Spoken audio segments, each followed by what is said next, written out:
इस चैप्टर का जो सबसे मेन पॉइंट आता है कि व्यवसाय में जोखिम उत्पन्न करने वाले जो कारक होते हैं, मतलब व्यवसाय में जोखिम उत्पन्न किन कारणों की वजह से होता है, उन कारणों का वर्णन करो। पेपर में आ जाए तो आपको सबसे पहले लिखना है जो आता है natural causes, human causes, economical causes और लिखना है अदर कॉजेज यानी अन्य कारण। प्राकृतिक में आता है, सबसे पहले आता है मौसमी, इसमें मौसमी कारण।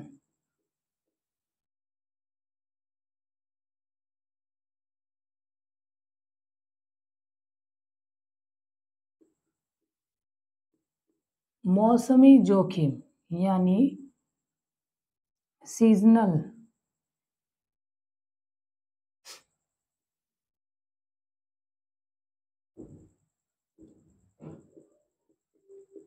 Seasonal risk. ठीक है, सीजनल रिस्क में कौन कौन सी चीजें आ जाएंगी भैया? सीजनल चीजों में कई सारी ऐसी चीज आ जाएंगी जैसे आंधी तूफान, बाढ़, सूखा। इन सभी चीजों में क्या करती हैं, इसमें व्यवसाय को इफेक्ट करती हैं, व्यवसाय को प्रभावित करती हैं, उनको दिक्कतें उत्पन्न होती है। उदाहरण के लिए आप गर्मी के मौसम में सर्दी के वस्त्र नहीं बेच सकते, गर्मी के समय में ठंडी के कपड़े आप नहीं बेच सकते। ठीक है, इसमें आपको काफी ज्यादा दिक्कतों का सामना करना पड़ सकता है, लोग खरीदेंगे ही नहीं। ठीक है, तो मौसमी जोखिम ये है। बाढ़ के समय में भैया आप क्या कर रहे हो, बाढ़ हो गया, सूखा हो गया, तो इन सभी में क्या होता है, बिजनेस पे सबसे ज्यादा इफेक्ट पड़ता है और आपके व्यवसाय पे इम्पैक्ट डालता है। ठीक है, तो मौसमी में आ गया बाढ़, सूखा, हिमपात वगैरह, ये सारी चीजें आता थी। ठीक है, बाढ़, सूखा, हिमपात, ये मौसमी जोखिम है। इसके बाद आता है जियोलॉजिकल चेंजेस। जियोलॉजिकल चेंजेस का मतलब होता है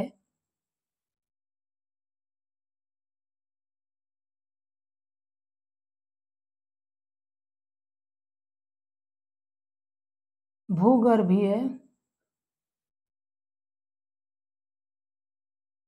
भूगर्भीय जोखिम। भूगर्भीय जोखिम मतलब जिस जमीन पे आपकी फैक्ट्री बनी है, जिस जमीन पे आपका कारखाना बना है, आपका ऑफिस बना है, उसके अंदर में क्या होता है, अगर बाय चांस भूकंप आ जाए, पृथ्वी की जो टेक्टोनिक प्लेट्स हैं वो सारी एक दूसरे को वाइब्रेट करने लगे, भूकंप आने लग जाए, तो इसमें क्या होता है, आपके व्यवसाय को इफेक्ट ये डालती है। ठीक है, जिससे कि आपका व्यवसाय पूरी तरीके से ठप भी हो सकता है। तो ये जो है जियोलॉजिकल चेंजेस भी आपके व्यवसाय में एक प्रकार से रिस्क डालती है। अन्य प्रकोप, जैसे अन्य प्रकोप,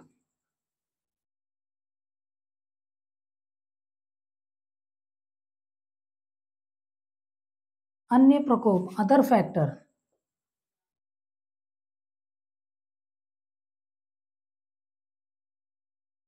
अब अदर फैक्टर में क्या आता है, आपकी फैक्ट्री पे क्या हो गया, इसमें ये व्यवसाय को दिक्कत देने वाला, आप जैसे मान लो बिस्किट बनाते हो, ठीक है, आप इंपोर्ट करते हो गेहूं को, इंपोर्ट करते हो गन्ने को, उसमें चीनी, फिर उसके बाद में आपका जो बिस्किट बनाने का जो प्रोसीजर है आपकी फैक्ट्री करती है। अब अचानक से क्या हुआ, किसी शहर में जहाँ से आप इंपोर्ट कराते थे गेहूं और चीनी, वहाँ पे क्या हुआ, टिड्डी दल ने क्या कर दिया, वहाँ पे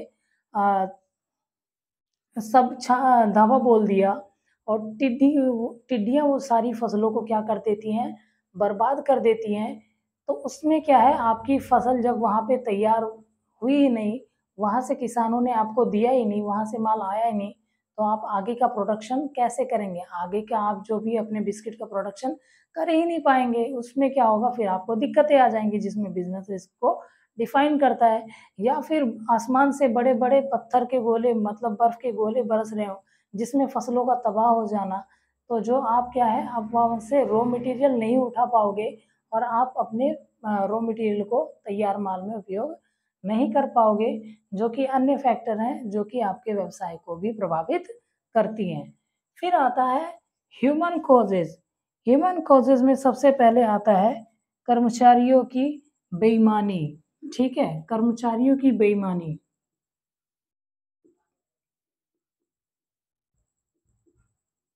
कर्मचारियों की बेईमानी। अब कर्मचारियों की बेईमानी से आपके बिजनेस पे क्या इफेक्ट पड़ेगा?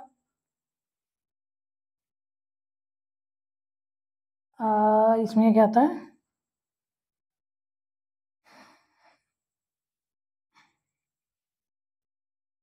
अगला आता है कर्मचारियों की बेईमानी, मतलब डिसलॉयलिटी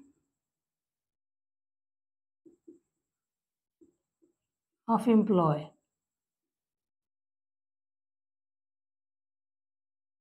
ठीक है, आपके व्यवसाय में काम करने वाले कर्मचारी ने ही आपके साथ में व्यवसाय में क्या कर रहे हैं? बेईमानी कर रहे हैं। बेईमानी कर रहे हैं क्या? मार्च जो भी आप बिस्किट का प्रोडक्शन कर रहे हैं, जो भी वो साथ में खाने का झोला लाते हैं, साथ में रख करके वो थोड़ा-थोड़ा करके वो अपने साथ चुरा करके लेके जा रहे हैं।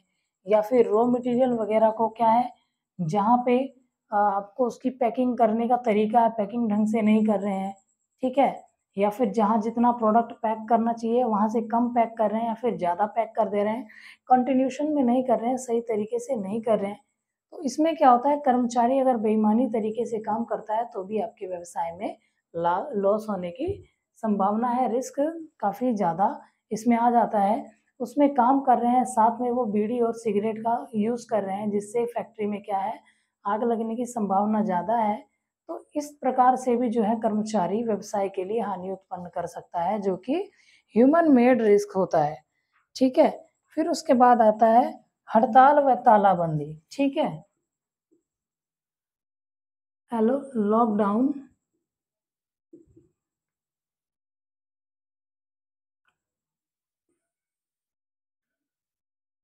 Lockdown and strike.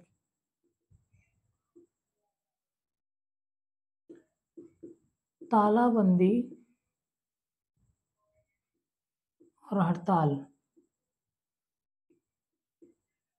अब क्या कर दिया, आपके ही कर्मचारी जो काम कर रहे हैं उन्होंने क्या कर दिया, हड़ताल कर दिया, स्ट्राइक कर दिया, जी जो है हमारी तनख्वाह बढ़ाइए या फिर हमें एक्स्ट्रा जो बोनस दीजिए या फिर अलग से कोई पैकेजेस दीजिए, अलग से सर्विसेज दीजिए। और इन सभी को, तो उन चीज़ों के लिए जो भी वो अगला कदम उठाते हैं वो यही रह जाता है, या तो वो क्या करते हैं, स्ट्राइक करते हैं, कंपनी में ताला लगा देते हैं और हड़ताल पे बैठ जाते हैं। ठीक है? तो इससे क्या होता है, ये भी बिज़नेस पे हमारे इफ़ेक्ट डालता है और बिज़नेस के लिए एक रिस्क कॉज़ेस बनता है। तो इन ये चीज़ें हैं जो कि हमारी व्यवसाय को क्या करते हैं, व्यवसाय को ज़्यादा रिस्क क्रिएट करते हैं। ठीक है? फिर आता है ग्राहकों की बेईमानी। ह्यूमन मेड कॉज़ेस, कर्मचारियों ने तो किया ही किया और साथ में जो हमारे कर्मचारी थे तालाबंदी और हड़ताल भी किया। तो जो तीसरा आता है कस्टमर की बेईमानी, मतलब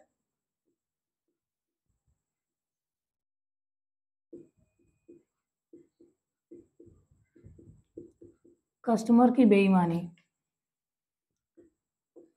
डिसहोनेस्टी ऑफ कस्टमर।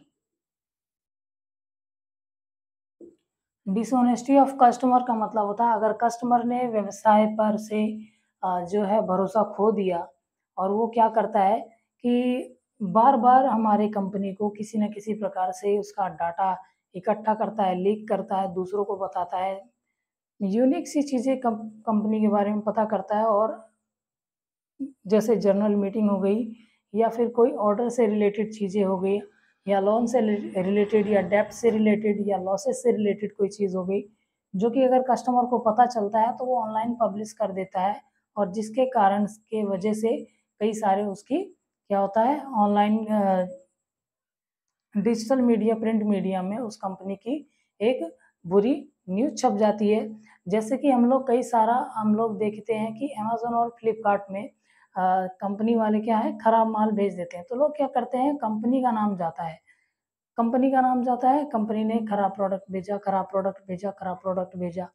कई सारी मेल्स, कई सारे वीडियो ऑनलाइन मिल जाते हैं। तो इससे क्या होता है कि कस्टमर कई बार क्या करता है, असली फ़ोन यूज़ कर लेता है, रख लेता है और उसमें कोई खराब फ़ोन भी कई बार ऐसा डाल देता है, जिससे कंपनी को नुकसान होता है। तो ये भी एक ह्यूमन मेड कॉजेज़ है कि जो इंसान जो कस्टमर जो आपके प्रोडक्ट को यूज़ करेगा, वो भी आपके बिज़नेस को किसी न किसी प्रकार से अगर पहुँचाना चाहे रिस्क, तो वो पहुँचा सकता है।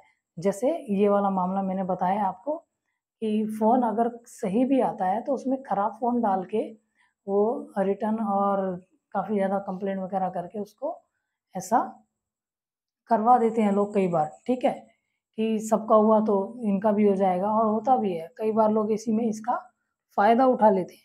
तो ये जो चीज़ें हैं आपका ये आता है ह्यूमन मेड कॉजेज़ में।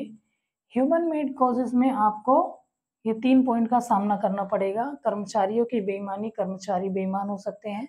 लॉकडाउन, हड़ताल, तालाबंदी ये सारी चीज़ें वो कर सकते हैं अपने हक की लड़ाई के लिए। कस्टमर भी बेईमान हो सकता है जिससे आपके व्यवसाय को किसी न किसी प्रकार से हानि हो सकती है अगर वो एट द लॉ कोर्ट में चला जाए किसी चीज़ को लेकर के और एज़ इट इज़ कोई भी उसका जो अपना पर्सनल मैटर हो, ठीक है?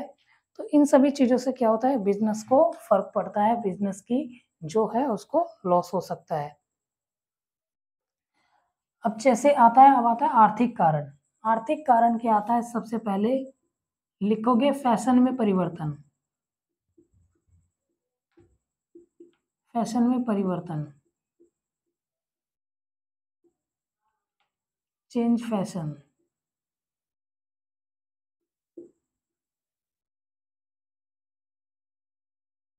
ठीक है? चेंज इन फैशन, फैशन में परिवर्तन।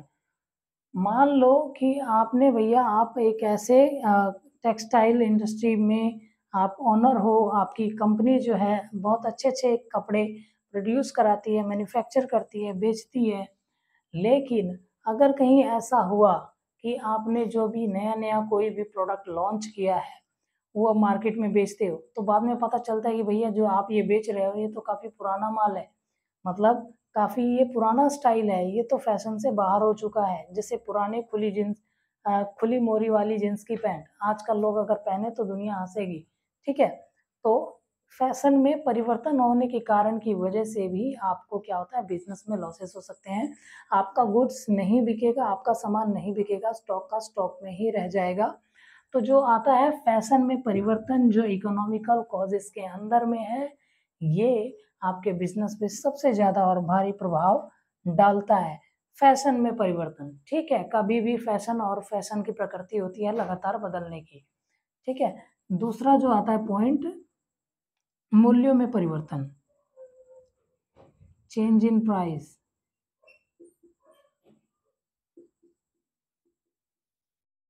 मूल्य में परिवर्तन।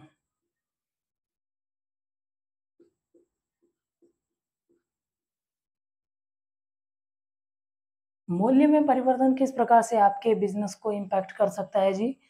बिज़नेस में इम्पैक्ट करने के लिए मूल्य अकेला काफ़ी है भैया, बहुत काफ़ी है, आपके बिज़नेस को इम्पैक्ट करने के लिए। कैसे?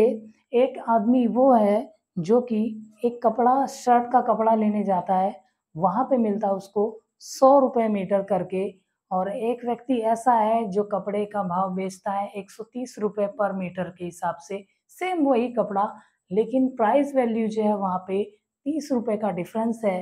पहली दुकान से आप ₹100 में लेते हो, दूसरी दुकान में आप ₹130 में लेते हो, तो आप वापिस ₹100 वाले के पास लौट के जाओगे और ₹100 वाले से ही माल खरीदोगे, ₹100 वाले से ही कपड़ा खरीदोगे।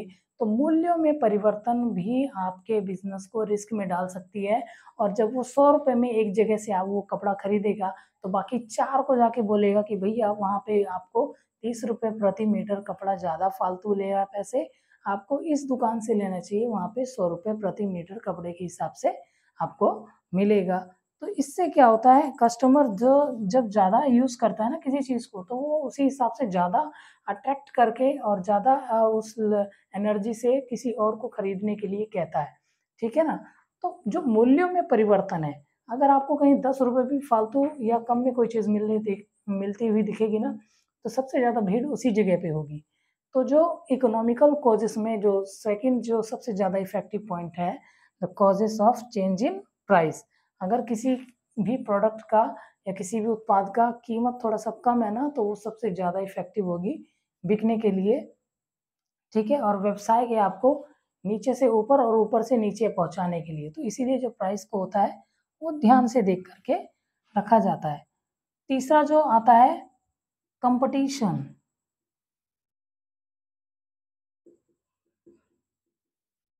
कॉम्पिटिशन्स का मतलब होता है प्रतियोगिता।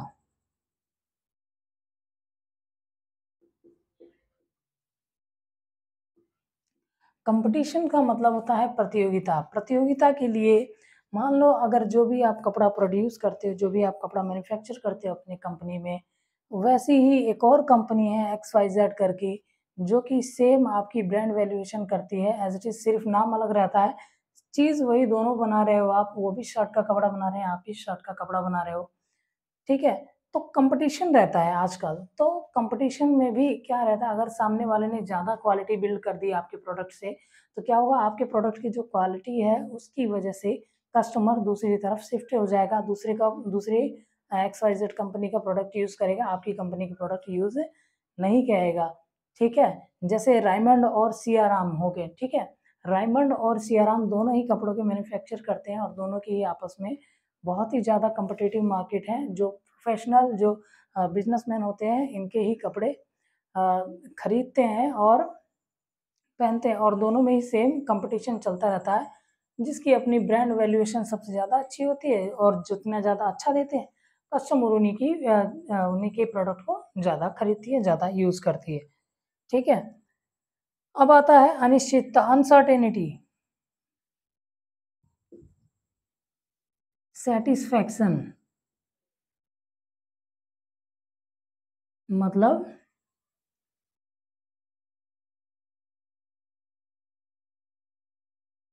सैटिस्फैक्शन मतलब संतुष्ट करना, संतुष्टि, सैटिस्फैक्शन। आर्थिक में जो आता है लास्ट में जो आता है सैटिस्फैक्शन, संतुष्टि। जो भी आप प्रोडक्ट्स और गुड्स जो भी सर्विसेज आप देते हो अपने कस्टमर्स को, जो भी चीज़ आप मैन्युफैक्चर करते हो, अगर उस चीज़ के अंदर सैटिस्फैक्शन नहीं है, उस चीज़ के अंदर सैटिस्फैक्शन नहीं है, उस चीज़ के अंदर सैटिस्फैक्शन नहीं है, तो क्या होता है, जो कस्टमर होता है, कस्टमर आपके पास से चला जाएगा, कस्टमर दूसरे के प्रोडक्ट को खरीदेगा, आपके बिज़नेस में रिस्क क्रिएट होगा क्योंकि प्रोडक्ट बिकेगा ही नहीं।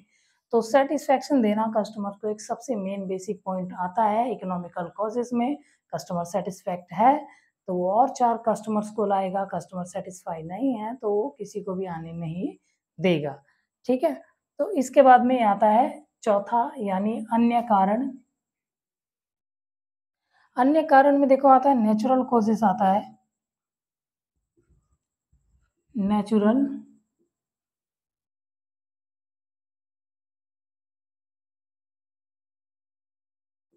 प्राकृतिक कारण।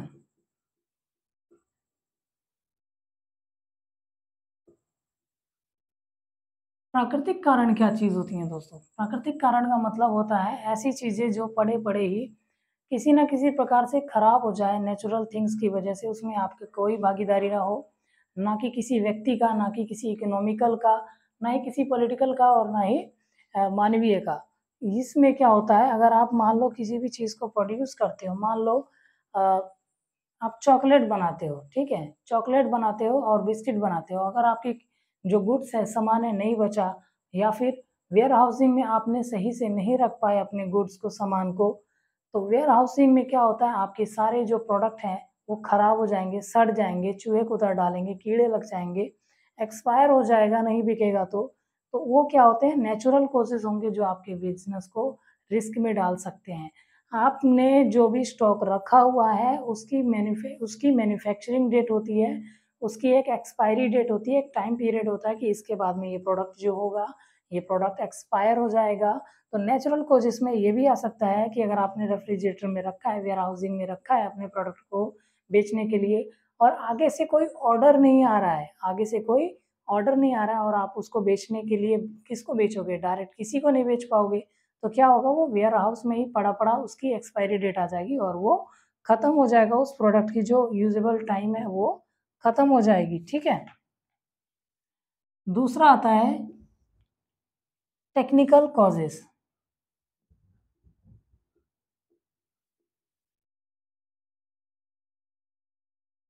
मतलब तकनीकी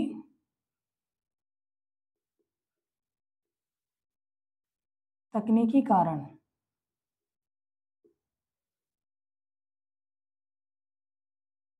टेक्निकल कॉजेस, तकनीकी कारण का मतलब हुआ कि अगर आपका व्यवसाय, जिस व्यवसाय के अंदर जो मशीनरी है, मशीनरी लगातार चल रही है, लगातार चल रही है, लगातार चल रही है, जी हाँ, वो चलते चलते अचानक से क्या होती है, मशीनरी ब्रेक डाउन हो जाती है, मतलब मशीन काम करना बंद कर देती है, उसमें कोई तकनीकी खराबी आ जाती है और उसमें कोई एक ऐसा पार्ट खराब होता है कि जो कि इस भारत देश के अंदर ना मिलता हो, या यदि मिलता भी हो तो उसमें भी जाने में और लाने में काफ़ी समय लगेगा, और तब तक आप किसी भी वस्तुओं का उत्पादन नहीं कर पाओगे। तो ये भी क्या होता है, अदर कॉजेस फैक्टर होते हैं जो कि आपके बिजनेस को रिस्क में डाल सकते हैं। क्या पता आप वो प्रोडक्शन कर रहे हो कि जो आपको अभी अभी ताज़ा ताज़ा ऑर्डर मिला हो और आपको उसको जितना ही जल्दी कंप्लीट करना है, और उसी कंप्लीट के बीच में आपकी मशीनें जो 24 घंटे वर्क कर रही है, आप डे एंड नाइट मशीनरी को यूज़ कर रहे हो, और अचानक से मशीनरी ब्रेक डाउन कर जाती है और आप पूरा ऑर्डर नहीं कर पाते हो। आपका ऑर्डर कैंसिल होने की वजह से आपको बिजनेस कॉजेस में एक बहुत ही बड़ा रिस्क हो सकता है।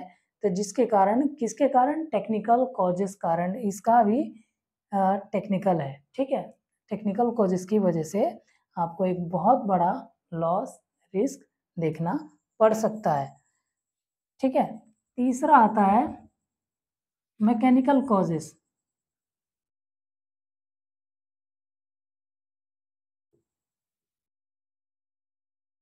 मतलब यांत्रिक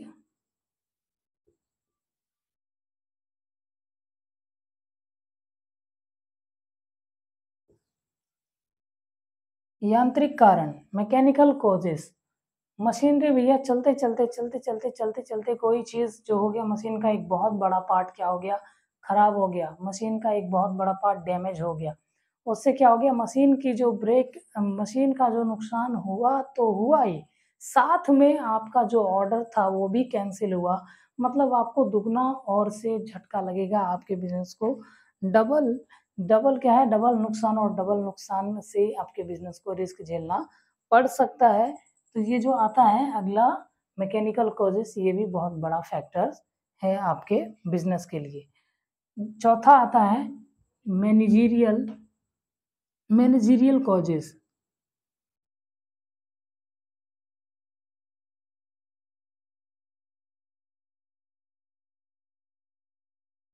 मतलब प्रबंधक कारण।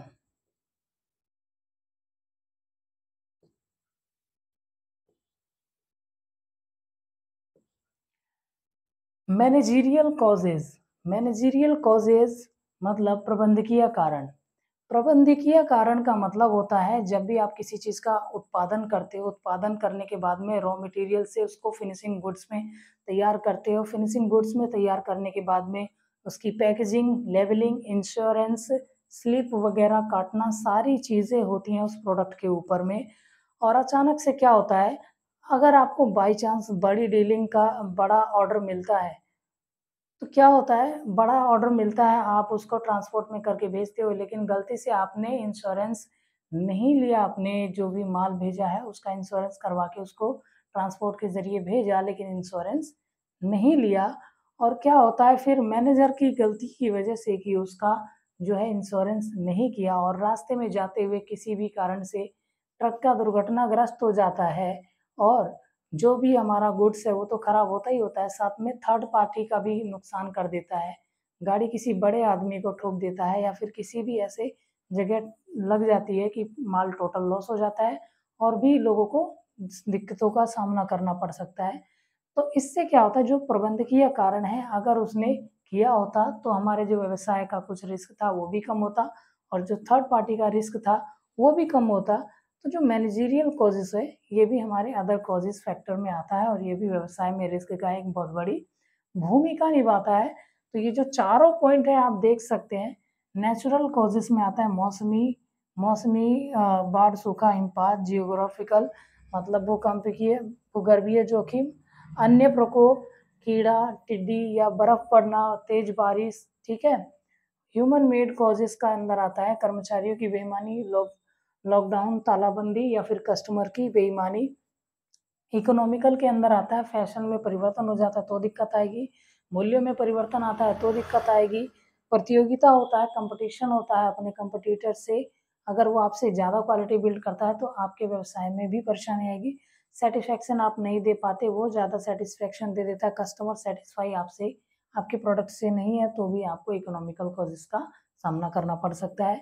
अदर में आता है नेचुरल जैसे हो गया आपका नाशवान चीज़ें, जो आपकी पैकेजिंग सही से नहीं, वस्तु खराब हो गया, एक्सपायरी डेट से पहले ही आपने जो वस्तु वो खराब हो जाना, वेयर हाउसिंग में कोई दिक्कत आ गई, वेयर हाउसिंग का जो रेफ्रिजरेटर है वो सही से नहीं चला और किसी ने केयर भी नहीं किया और उसमें वस्तु जिससे सारी है बेकार हो गई, सड़कर खराब हो गई, तो अदर नेचुरल कॉजेस वो हो गई। टेक्निकल में मशीन का कोई छोटा सा पार्ट खराब हो गया, ठीक है, तो वो तकनीकी खराबी या सॉफ्टवेयर की खराबी आ गई तो जिसकी वजह से दिक्कत आ गई, तो ये भी आपके प्रोडक्शन पे डालता है जिससे बिजनेस रिस्क क्रिएट होता है। मैकेनिज्म कॉजेज का मतलब होता है बॉयलर फट जाना या फिर कोई बड़ा चीज़ मशीन के अंदर खराब हो जाना, ठीक है, तो इससे भी बिजनेस रिस्क क्रिएट होता है। मैनेजरियल कॉजेज मैंने कहा कि अगर उसका प्रबंध ढंग तरीके से सही तरीके से नहीं हुआ है तो भी वो सीधा सीधा आपके बिजनेस पे एक तरीके से रिस्क क्रिएट करता है, आपके बिजनेस में एक सबसे बड़ा रिस्क क्रिएशन हो सकता है। तो इन पांचों पॉइंट को लेकर के जो एक मेन पॉइंट बनाता है कि इन चीज़ों से हमें क्या होता है, बिजनेस रिस्क क्रिएट होता है और इन सभी पॉइंटों को देख करके ध्यान में ये आप सभी को पेपर में इसी हिसाब से लिखना है, ठीक है।